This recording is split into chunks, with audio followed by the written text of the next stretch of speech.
Welcome. This is Dr. John DeMartini. This is one of the most amazing and inspiring shows that you can listen into. If you want to be on the edge of your seats, if you want to open up your heart, if you want to expand your mind, and you want to meet incredible people, stay tuned because you're just about to experience a transformative radio show that will change your life. And you're listening to the Dr. Pat Show that's coming up right next. Welcome to the Dr. Pat Show. Talk radio to thrive by. Powerful, inspiring, and coming to you live, bringing you stories of people like you and me, busting through and living life full out. Get ready to dare to wonder what your life would be like if you knew you could not fail.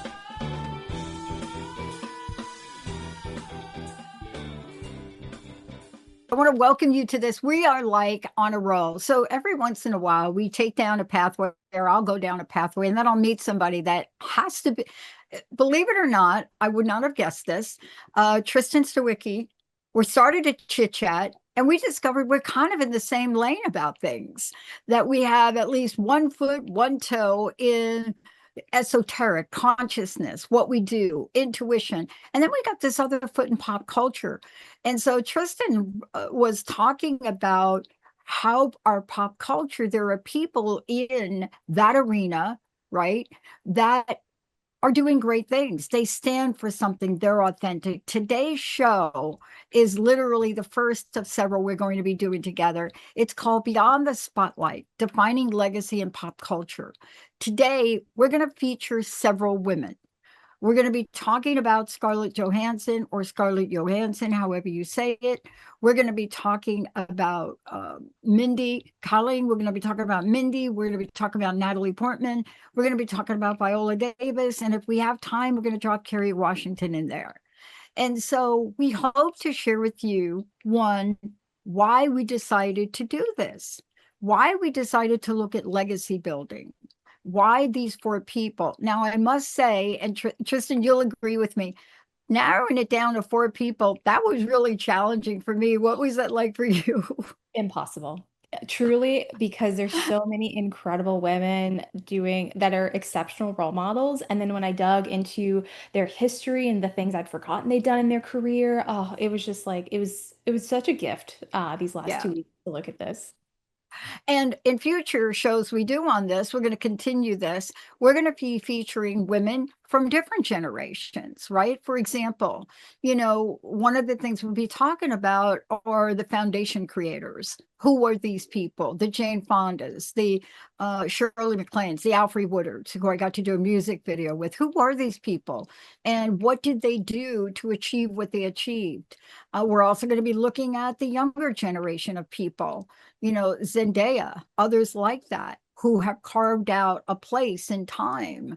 You know, I think Rachel Evan Woods, for me, I know she's not doing very much now, but her role in Westworld was pivotal for me. And I was so disappointed when that stopped.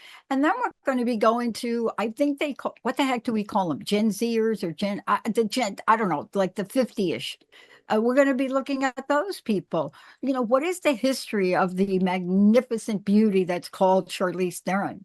How about the people in that generation, which we don't talk about? How about those women that have created productions, have their own production company? You sit there and you think you got a woman that played in a show called Legally Blonde, and you think, well, what's she doing? Well, we'll tell you what she's doing. So we plan to take this out. And once we're done with this series, if I can convince Tristan, we may take a look at women in sports.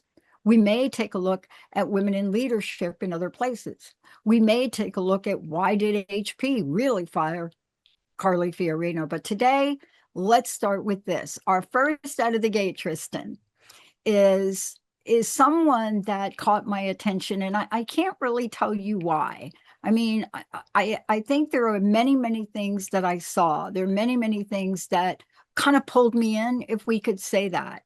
And it's Scarlett Johansson. I want to start out with her because what got my attention about her, besides like the movie Lucy, which got mixed reviews, but then again, they're doing a second Lucy too, I guess.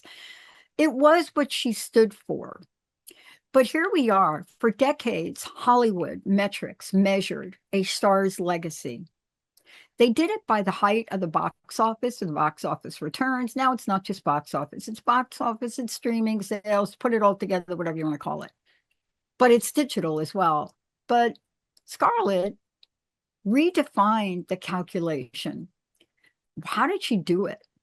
Some say she weaponized her commercial power to drag the largest media conglomerate into a legal reckoning. Oh, yeah. Oh, yeah.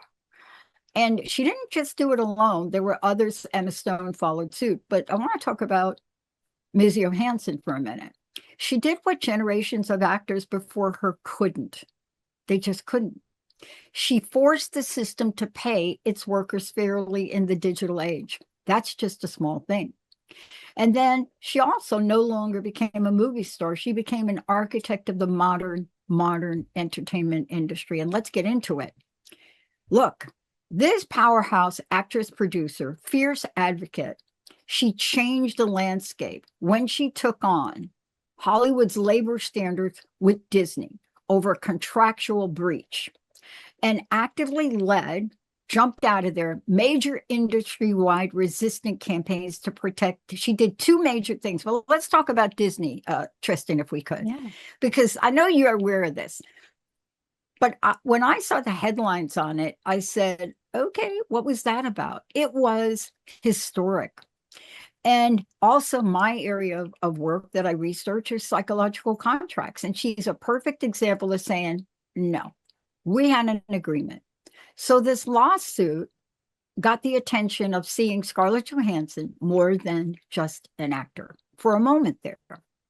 And it was a breach of contract. She challenged the dual streaming theatrical release, that model that undercut back-end box office compensation by forcing a master settlement. She went there. She didn't compromise and she didn't negotiate down. And so what happened with that is they had to pay her. They made an arrangement with her. And the small details of it are simple. I agree with you that we're going to take your movie, we're going to put it out there, and we're going to let it ride out there before we pull it out and put it on streaming. But then I don't do that. I pull it out and I put it on streaming. And guess what? You've lost $50 million. Now, how many actors would have drawn a line in the sand? But what do you make of that, Tristan? What do you make of just that one action before we talk a little bit more? Yeah, I think there's so much in that. I think we've heard so much and have seen how women have been treated by Hollywood. And so, especially for a woman that has helped build this monolith of the Marvel universe, that has been kind of since the beginning helping kind of create this juggernaut, then to go, no, I know my worth and my value, and to stand with that is challenging on a human level, right? To really sit in that. There's also discourse, right, about worth, about, and especially when it comes to paying women about, oh, don't you have enough women that are actresses? Like I remember when Julia Roberts was paid $20 million for Erin Brockovich, right? Huge discourse about that. And it's like sitting with the truth of that is a lot of money. The actors and celebrities make quite a lot of money, as do athletes. And she knows her worth. She knows what she brings to Yeah. the table, and she knows that the law was behind her ultimately. Yeah. And so it would have been such a disservice to herself based on her actions to go, no, I'm not going to take action. I'm just going to also, Yeah. I'll, for the safety of my career, my family, whatever, to just accept a situation that was unacceptable. And how many women have made that choice, which is so hard in Yeah. that moment. Yeah. And, she's true to form. So we're talking about the people that stand up, and we're talking about legacies. So the other thing she did, which is true to form, it sticks to the whole idea, is that there is a thing, there's a scraping of copyright architect or artist content. And it's a thing. It really is.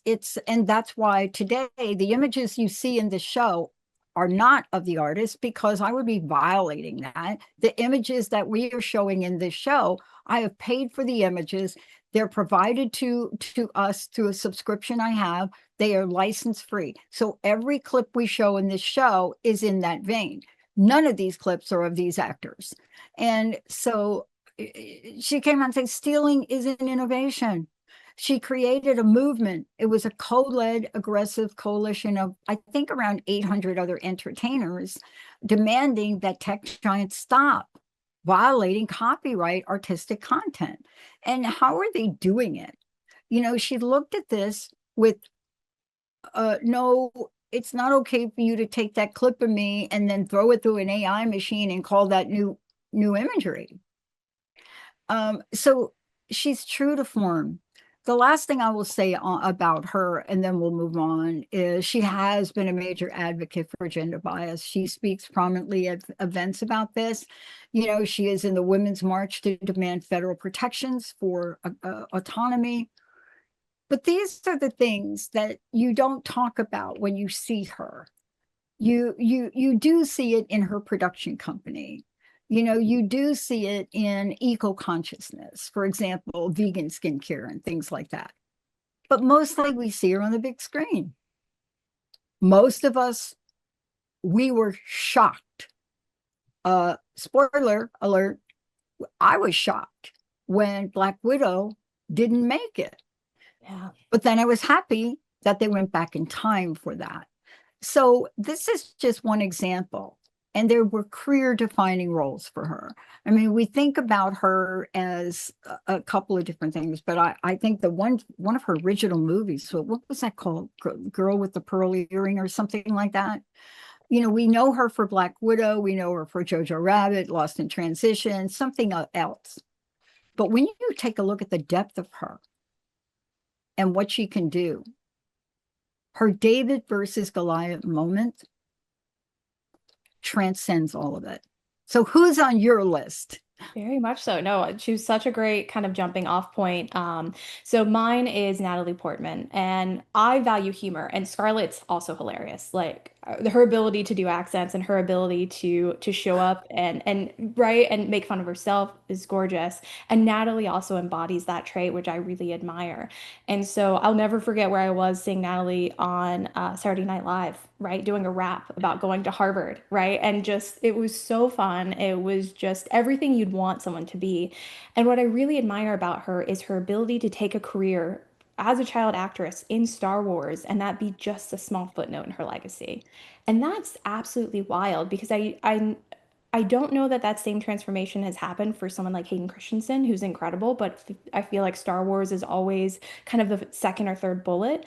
And for Natalie, she's really taken her time in the spotlight to be an advocate. We both love sports, and I loved watching the co-founding of Angel City, right? How important, really investing in women and women's sports. She's also a human and animal rights activist.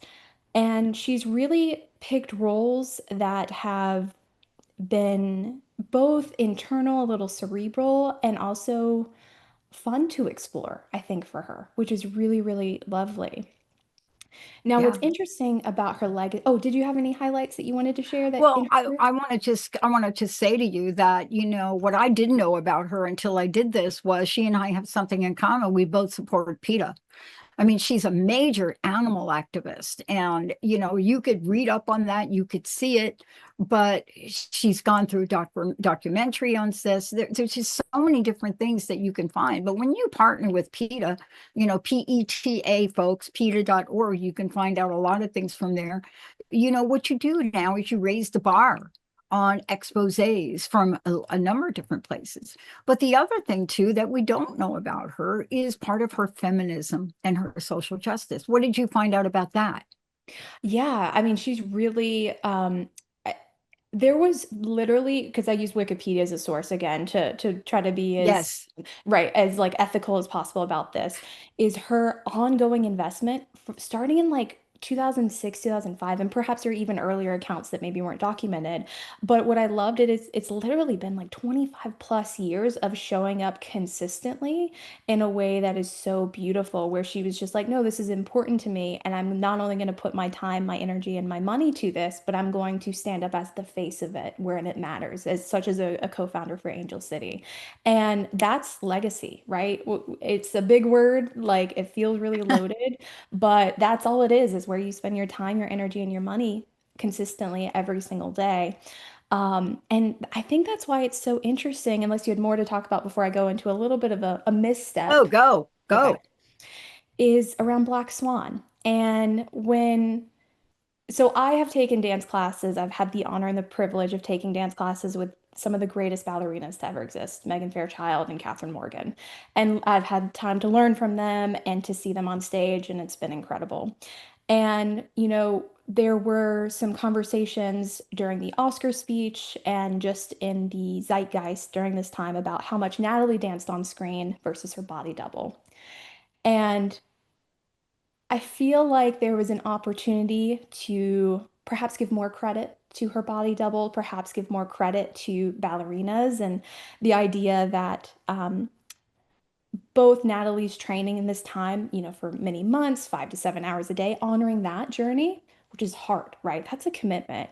And also honoring that you can't learn something at that level in just a few months to a few years. It's decades, right? It's decades of bleeding, like through toe shoes.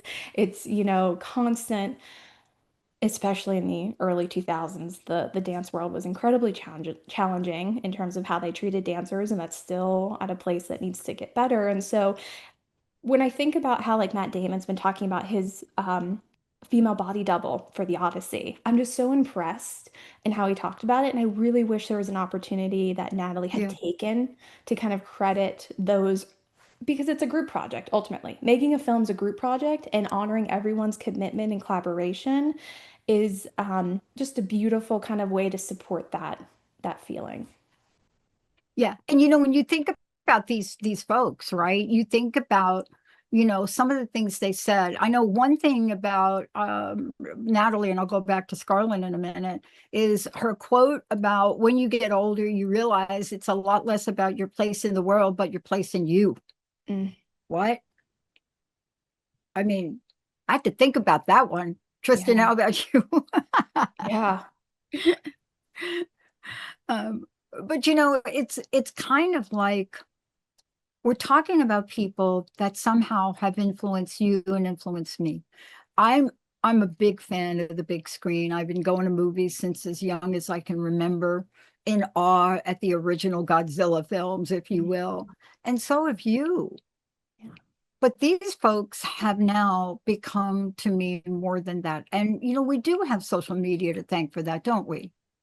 Absolutely. And we also have the documentaries. I feel like we've gotten more behind the scenes into projects they care about because they're able to fund that or really showcase it. Because honestly, whenever I see something like that, either through social media or a documentary, I go, oh, can I do more? Where can I do more? Where am I falling short or not showing up for what I believe in? And that's beautiful introspection that everyone should have frequently, every couple months at a minimum. So, when you think about this for yourself and you think about you think about the many, many ways your heart has been touched. Let me ask you this question. When you take a look at this and you look at Natalie Portman, I can hear, when you speak the words you're speaking. Yeah. You're talking about somebody that you related with. What was it that really got to you about her? And by the way, I do believe she served in the military. There's other things about her, right? But she's also a human rights activist, right? Absolutely. What I think initially like I felt such a connection to is her love of learning and that she knew that being an actor was part of her life and not something she was going to fully invest in because like I remember seeing photos of her on set reading books and still studying and still going to Harvard and doing all these things and I just had such admiration for someone going like no I am multifaceted and it doesn't matter if I'm in the largest franchise and the biggest movie ever made like I'm going to be who I am and I just go dang, if she can do that, like, what's my excuse? You know what I mean? Like, I have a lot less barriers than she does. Yeah. I mean, we selected these people and then we did our research on them and now here we are. And what I find about the process is the more I dug, the more I looked at, I had a question that I don't know that I can answer today, and I'm not sure you can either. But how was it they got involved in this? And then we take a look back at their upbringing a bit, right? And you see some glimpses. And of course, we have to be very mindful of the sources we have used, right? And they have been validated. But when we look at this, we see how their upbringing, how their childhood may have influenced them. What was it about, Ms. Portman's upbringing? What did she grow up with? It's the same thing when I look back at Scarlett Johansson's upbringing and where did she come, where did you come from? Like you start to look at that and you find out born in Manhattan. So, okay, what does that mean to anybody? But she also grew up in a politically conscious working class household. And, when you look at Natalie Portman, you could see the impact of what shaped her, right? Would you say that's true? Absolutely. Yeah, especially education being such a theme that she carries like kind of throughout her legacy. You can really see the impact of that importance. And then when we're ready to talk about Mindy, I think that's a beautiful segue because that's really the Yes. foundation of her life's work. Yeah. And so Yeah. a beautiful Didn't example of that. Natalie go to Harvard? I don't know if She did. that's true. Is that She true? did. Yeah. Yeah. But it is a segue to talk about Mindy. Let's talk about Mindy for a little bit because I think personally, unlike the rest of them, she has kept a lower profile. And we're going to discuss why she's doing that. So what was it about Mindy that, like you said, I got to talk about her? I've always admired Mindy through my connection through The Office. So when The Office was at its height, I was in high school and I absolutely became obsessed with it. And I loved seeing her being a writer. I was actually in my time where I wanted to be a writer for SNL. And so I was studying all comedy writers. And like I just admired so much. And then what I've really loved is like she is true to who she is. She's like, I love pop culture. I'm going to talk about it. You know what I mean? There are things that like she hasn't changed as core elements of her, which I embody to make sure that I'm not either. Um, and so when I think about kind of the impact that she's had, it has been lower profile, but no less profound. And that's why, Exactly. yeah, it was so important for me to talk about her because, like, she was just on with Amy Poehler, and Amy made sure to call out one of my first points, which I did know, but it's great to hear is that she wrote more episodes of The Office than anyone else. She wrote Dwally, The Dundies, The Injury. She was the only woman on a staff of 8, and then at really the height of it being challenging to have a network show and in kind of I would say the last heyday of network TV even she got her own show The Mindy Project, and it lasted for 6 seasons. It's incredible, like truly. And what I love about this is you and I had a conversation about authenticity. Actually, that's how we started, wasn't it? We were Yes. talking about authenticity. And one of the things we were talking about is those people that struck us in that way. Yeah. Like we see them in one way and we don't see them in 500 other ways, right? And so as we talk about them, we have a conversation about how they stand out, what hits them about that. How important was that connection to authenticity for you? It's everything because there's often times where I'll see someone's work, on the big screen, the small screen, and I go like, okay, but it didn't resonate, or okay, I like them in that movie, right? That's a common one. And then you go, oh no, I see what they've built. That's a very different experience where you go, like, oh, I see the themes they're exploring in their writing or in their projects, and those themes, those messy coming of age stories, like Mindy talks about, cultural and family identity. Women and young girls' ambition, especially in Running Point, how she talks about women's ambition and kind of the experiences we go through, especially as we climb up the ladder, Yeah, never felt more seen, to be honest. yeah, yeah. I mean, a lot of what we're talking about today is really, we're going to talk about this at the end of the show. But one of the things we are going to talk about is how all of these women relate to a theme. Before we do that, we're going to take a short break. But before the break, Tristan, tell people how they can find out about you, your show, all of the above, because outside of just doing this gig with me, you actually have your own show. I do. Yes, it's Musings and Modalities, which is the same name as my business. I have incredible female founders, and we talk about their journey and as well as how they explore authenticity and legacy through their everyday work. And for those of you out there, um, I want to just leave you with this about Mindy because it actually talks to what Tristan is saying. It's this one friend with whom you have a lot in common with is better than three with whom you struggle to find things to talk about. Let's take a very short break. When we come back, we got more. We're going to be talking about them. Yep, we're going to get right into it. Mindy's got another one, and so do I. And I think you'll find what's interesting about these next two and how we relate to them. Let's take a short break, everybody. We'll be right back.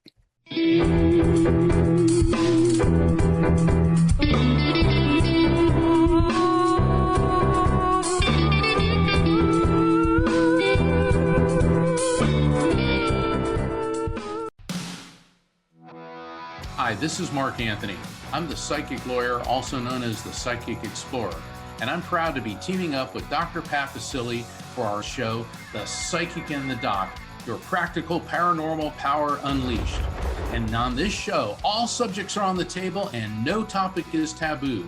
Tune in, and better yet, call in Thursdays at 7 p.m. Eastern, 4 p.m. Pacific on transformationtalkradio.com. Tune into Transformation Talk Radio for Afterlife Teacher, Soul Lessons Bringing You Full Circle. Bryn Blankenship will help you to begin to explore the deeper part of yourself in connection to your soul and your spiritual team. She will discuss the spiritual realm from the perspective of past lives and afterlife regression and the soul lessons gained by clients during their spiritual regression sessions spanning the past 20 years. For more information, visit brynblankenship.com. Inside the Mind of Hiring with me, Dr. Mickey Feinberg, is a must-listen for hiring managers, HR pros, and job seekers. Tune in to Transformation Talk Radio, the first and third Tuesday at 11 to discover the psychology of making smarter hiring decisions that shape successful teams and organizations. Dr. Mickey and expert guests will disclose the full hiring journey. For more info, visit deltaconsultants.com. We remember a time when you could simply form a thought and it would manifest. The harmony was forgotten, but it is returning now. The Power of Inspiration and Awakening Radio with Julia will take you on adventures through the heart and spirit, exploring who we once were and how to awaken that power today. Julia studied under the guidance of wolves, learning from their wisdom to master a higher frequency for new state of mind. Learn to master the secrets of manifestation. Visit onetrueself.com.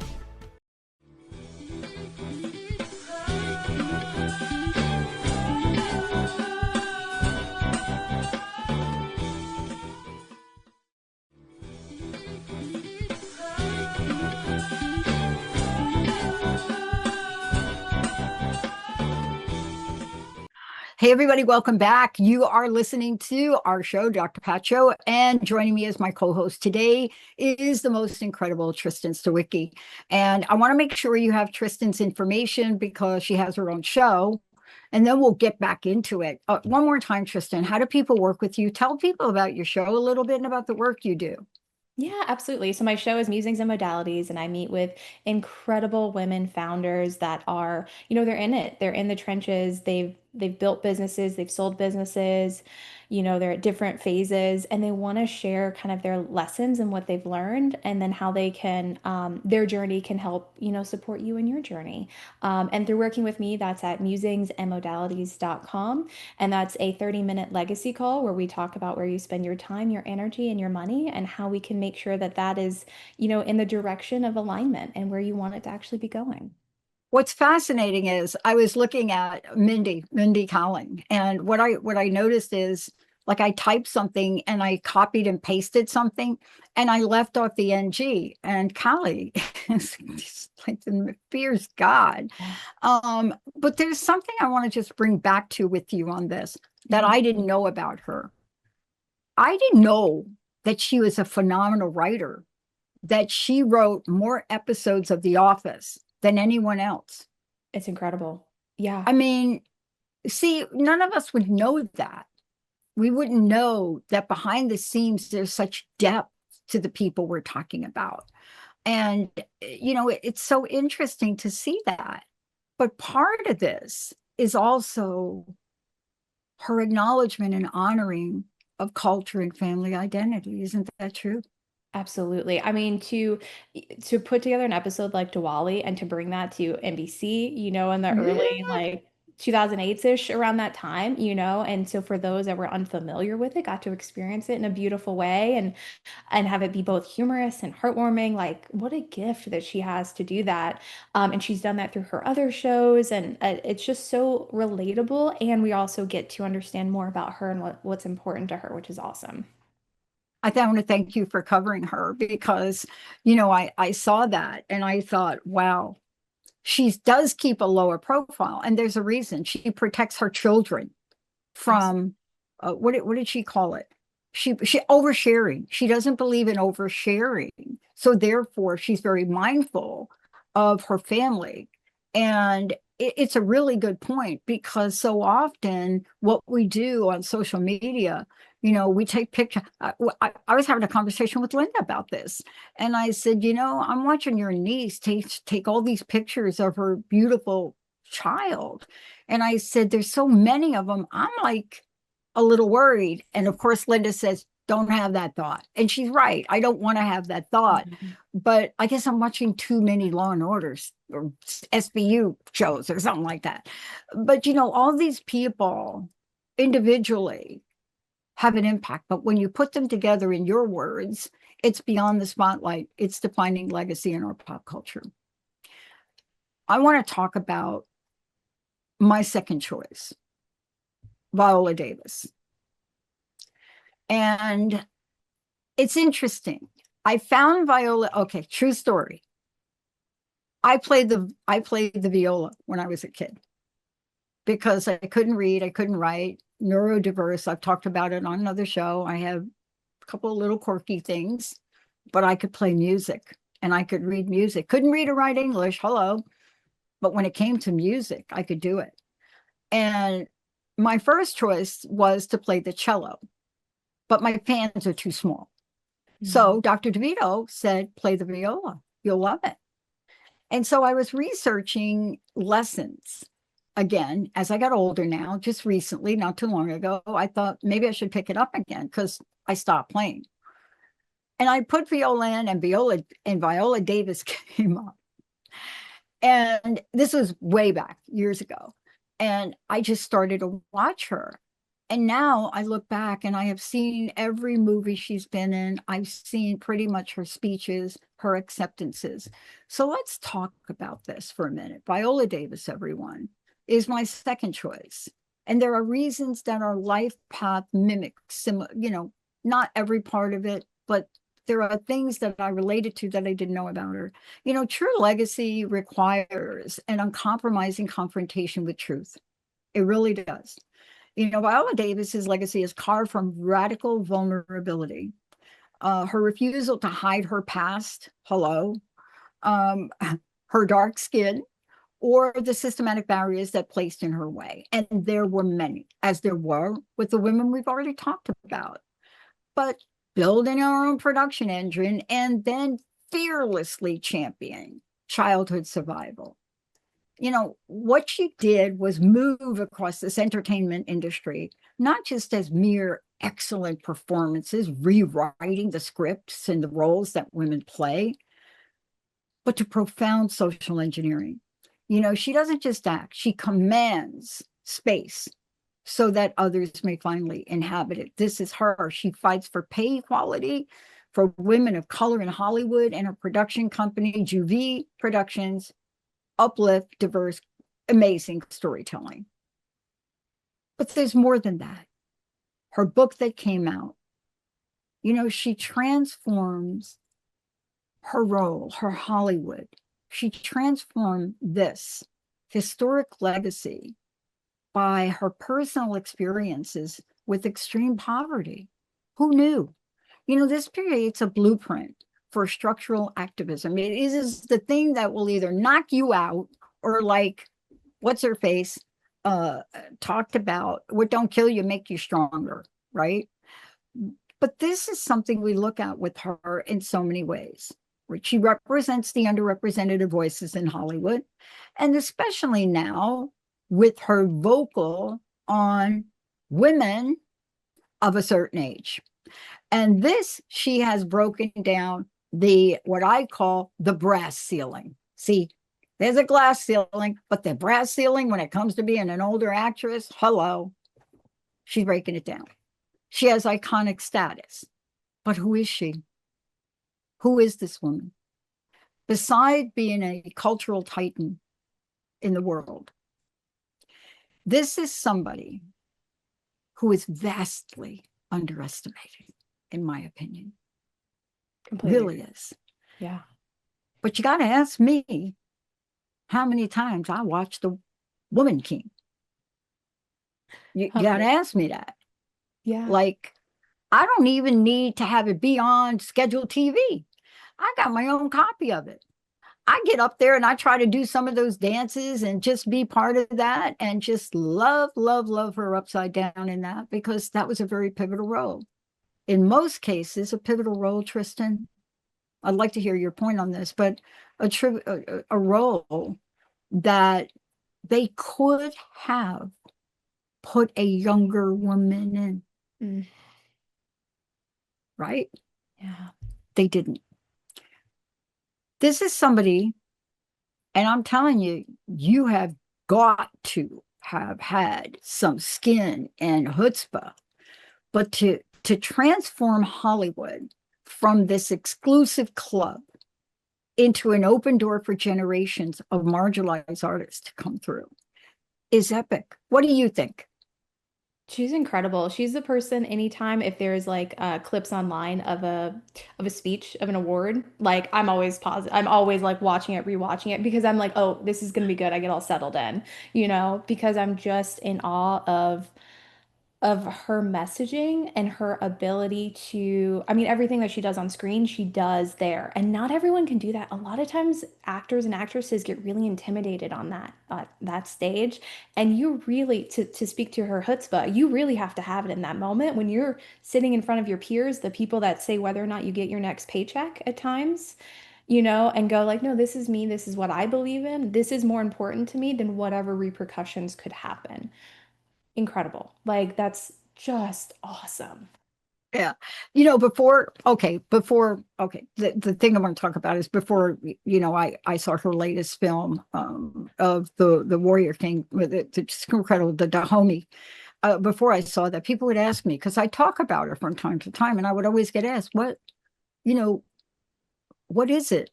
What role did you see her in that changed the way you thought about her? So everybody thinks you're going to say, okay, maybe Fences or maybe The Help. I said, no. I said, do you know I could not miss an episode of How to Get Away with Murder? And I said, when that thing ended, I thought to myself, why? I mean, it was so fascinating. First of all, that series had an incredible cast. She was beside some very cool young actors, right? But her to step into that. So, how does she become who she is? Severe abject poverty, experiencing hunger, unstable housing, right? She did graduate from Juilliard, Rhode Island College. This is her. But what is she doing today? There isn't enough time probably today to talk about all the things she's doing, but she was the first Black actress to receive the Triple Crown of Acting, the Oscar, the Emmy, and the Tony. And I think that's incredible. But why do we talk about her, right? We're talking about somebody that has stepped out and talked about radical honesty on poverty, surviving trauma and abuse, confronting Hollywood colorism, and then healing the inner child.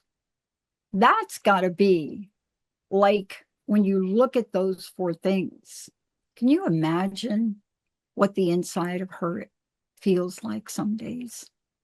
Or what it did. Hopefully there's a lot of peace there now, right? Which I think we see in how she's able to truly command the stage. But everything you listed, I was just like, wow, it's so easy for us to fall into the trap of going like, oh, and we've talked about this in another show, but when my wounding is triggered, it's easy to go like, let me be quiet. And she goes, no, let me be louder. It's more important that I speak up. And that is just exceptional. You know, I hope our audience looks at these women, of course, we're talking about. But what I would love our audience to really do is take a look within themselves and ask themselves, who are the people in our pop culture? Because I want to stay in that arena. I always take a lot of grief for this, but I want to say that who in our pop culture can we look up to? You know, don't be afraid to look everywhere for that role model that's going to show you a way. You're going to find an inspiration for yourself to get past the many nights you were beat by your father or mother, or abused in school or religious institutions or work. My research is on work. And I can't remember if it was Kerry Washington or who is an advocate for workplace violence. But beyond all of this, these are the questions we want to ask our audience. What would you like to ask our audience? I love that so much. Really, what, as they research, as they look, what causes do they feel called to kind of step up for, you know? Maybe it's some mentioned today, it could be their own path, but really like where they feel they want to show up for more of their community in the world and to say, you know, I think it's always easy to be like, oh, I don't have time. Well, these incredible women are doing 20-hour days when they're in a project, you know? Like let's be real about it. Like, and yes, they have a team and different elements, and I don't want to take away their level of privilege that they have, especially the income level they are. And hard work is hard work. And we all have time for that. And I don't know about you, but I love to really see them outside a role they're playing in. Whether it's a speaking engagement or it's something they write. And I mentioned Viola Davis, of course, has a book that is a must read for those out there. But for you, what have you learned since prepping for the project that has changed you? Mm.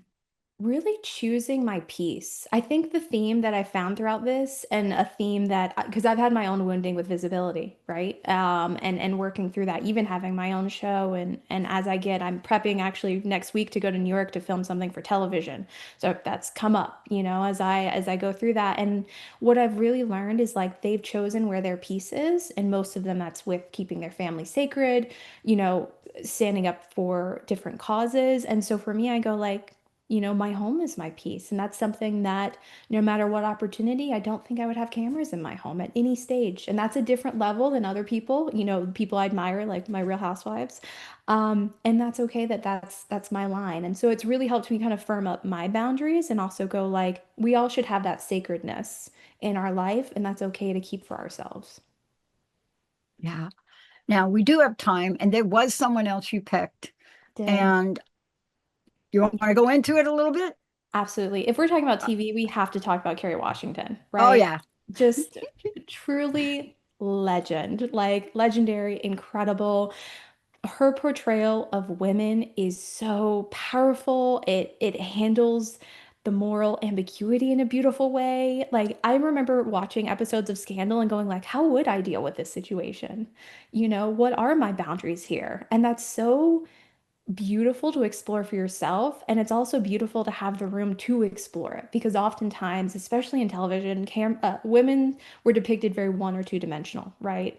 Like we've moved far from the Donna Reed kind of days, but there's still that level of, oh yeah, you can be successful, but you have to have a relationship that is also as a foundation, a loving husband that supports you. And I feel like for me, Scandal was very much like, oh, you can show up fully at work and you can have the messiest life outside of that, and it doesn't take away from your power. And it's just beautiful to explore that. What was your connection, to Kerry Washington and especially Scandal?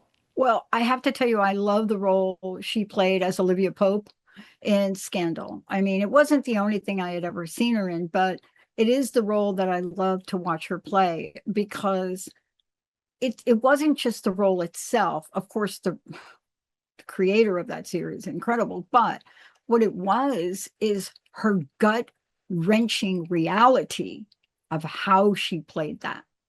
Yeah. And it was a very delicate yet powerful dance in the world of politics, relationships, distrust, right? Advocacy. It was incredible. And, and I think that when I think about her, I mean, okay, so, when I first saw her, okay, this is the first, so there's a movie that came out like way back, okay, called Save the Last Dance. Me It's too. like I a was just hip going to talk hop about it. thing, right? Yes. Okay, you talk about it then. No, Go no, ahead. please. Well, that's the first time I saw it, and I said, oh my goodness, she is going to do great things, right? Yeah. Now, of course, the movie didn't get great reviews, but I saw it a bunch of times. What was it for you? What was your first time watching her? Well, I was a dancer, or I still am a dancer, but when it came out, and so that was the movie that we would play at sleepovers and everything. We all loved it. And what I love is she recently talked about it because it's been coming up in the zeitgeist. Julia Stiles was recently on SNL, Yeah. performing it. And what I loved is she was basically, there was a questioning that implied like, kind of dissing it a little bit and going like, oh yeah, it's not really held up well. And she's like, no, like what it did at its time is really important. And she's basically stood behind it. And I was like, I respect that so much because like absolutely fair. I think for those of us that was not our lived reality, it gave a vehicle to see that lived reality in a way I may not have for many years. So what did you think about her role when she starred as Anita Hill? I think that movie was called Confirmation or something. I have not seen it. Was it Oh, incredible? Oh, okay. Writing it down. of course, wasn't anybody was going to do anything about the Anita Hill situation, but she came out. And thank you for pointing out about her dance stuff, and the work she does. But I always sit and ask now about Kerry Washington. I always ask this question. Okay, do you know I always ask the question, when are we going to see her again? When are we going to see her again, like on a regular basis? Because she's the person I think, wow, Kerry Washington could have played that role. Kerry Washington could have played this role. Kerry Washington. And there's a movie or a television series, I think, called Paradise. And I thought for sure that she would be the wife that was missing, because you gotta love to see her act, right? Always. Yeah. Anytime she's mentioned, it's just like I'm seated as much as possible. No, she's incredible. And I think honestly, she's had this lifelong commitment to activism, which I know we haven't touched on yet. But there is a choice of like what projects to work on and where you're spending your time. And when she is someone that, has had that as part of her upbringing and seeing Nelson Mandela speak and seeing and that being a part of her journey of like, no, this is important to me. I'm going to show up for this and have it continue. Um, I really love that she's not someone. It feels like when she chooses a project, she's very much all in. And maybe her capacity for that has, continued to shift as she is, her activism and other interests come through. Yeah, yeah. She No, was also born in the Bronx. Um, when I saw Django Unchained, she was in that.